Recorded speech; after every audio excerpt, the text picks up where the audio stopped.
Right. So, yes, this channel is alive. I am alive, and of course, we have some news to share with you guys regarding Arsenal. So, first of all, let us address some news regarding the net spend over the last 5 years in world football. What else do we have in this episode? We're going to talk about the future of Following Balogun, what Arsenal think about that. Not only that, we're going to talk about Arsenal's midfield summer plans. I'm pretty much sure that it is going to be as reports suggest that Arsenal are being too ambitious and ambitious in the right direction for some right kind of talent. So, first thing, let's talk about the net spend over the last 5 years in the world football. Number one on the list is, of course, Chelsea, because, of course, second is Manchester United, third being Arsenal in that list.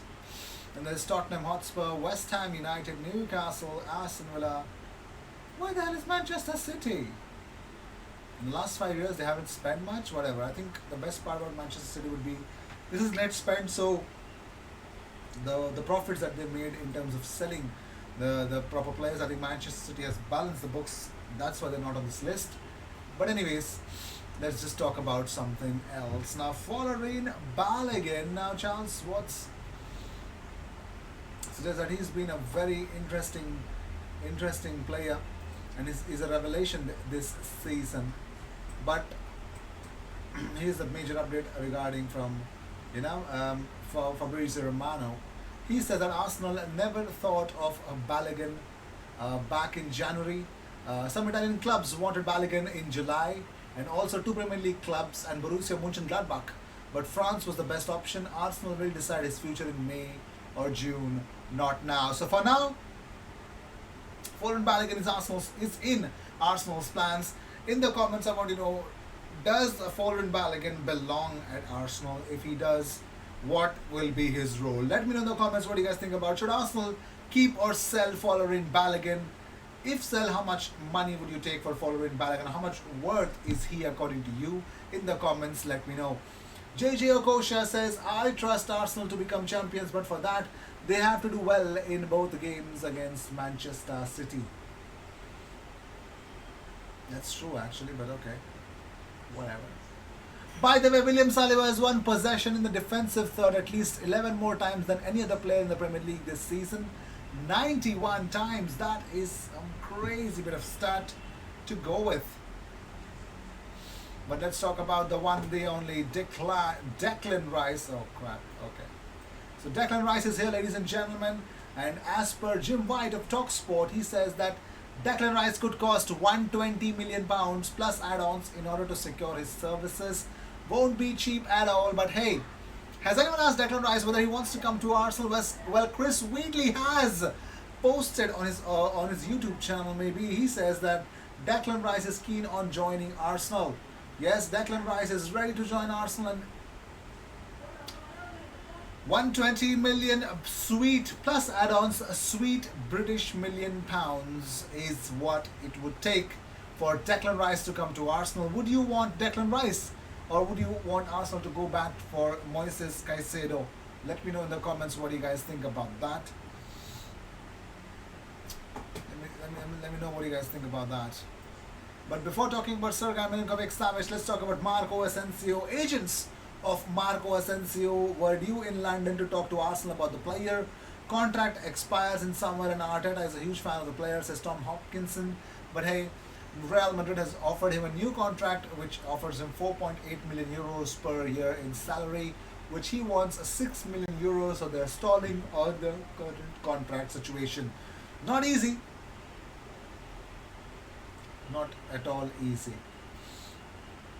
Well, Gabriel Jesus is back, ladies and gentlemen. Yes, his progress and a potential return date for him. Yes, there is apparently.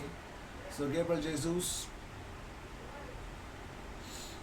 has recently started running as well, and it looks like potentially he could be back for Leicester game on 25th of February. So by the end of this month, Gabriel Jesus could be back for Arsenal. That could be a potential boost.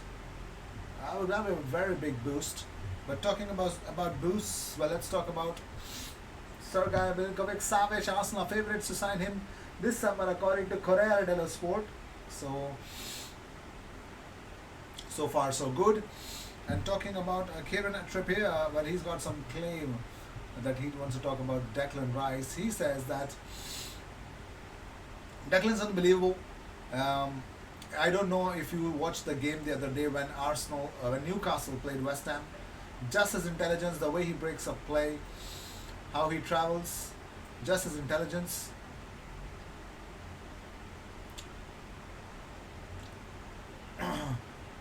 So Kieran Trippier says Declan Rice is better than Casemiro and Thomas Partey. Whatever. Well, David Bentley has suggested Arsenal to sign Callum Hudson-Odoi. He says it depends the level they would be going in for him at. If they are going in at a good price, then yes. The player has talent, he's young, and if he can slot into that Arsenal way and environment, then he's certainly a player that could be a great fit for them.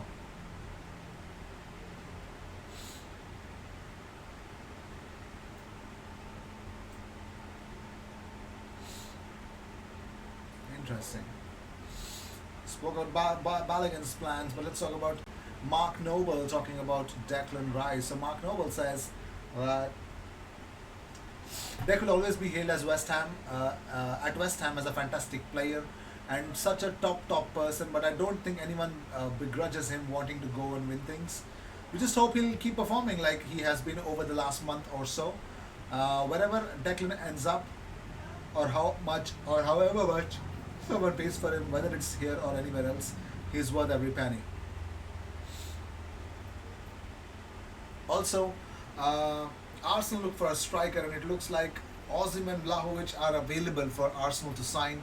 Well, yes, Dusan Vlahovic, according to reports, Manchester United and Arsenal are in the front race to sign Dusan Vlahovic, but there will be competition for more as well.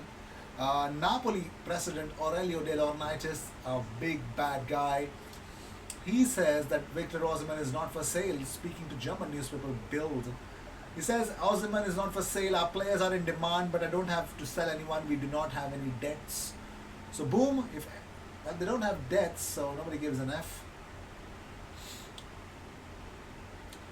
If they don't have any debts, they don't need to buy him. So that's that. Apparently. So, if you do you believe that Arsenal should go all in for Declan Rice? Let me know in the comments what you guys think about the whole Arsenal and Declan Rice situation, because that would be. I mean, people thought that there were reports that West Ham could accept somewhere around 70 to 80 million euros, million pounds, and that would be enough to get him out of West Ham. But no, it ain't happening apparently. So let's see if that's gonna happen or not. I'll see you in the next one. Until then, cheers, and you have a good night.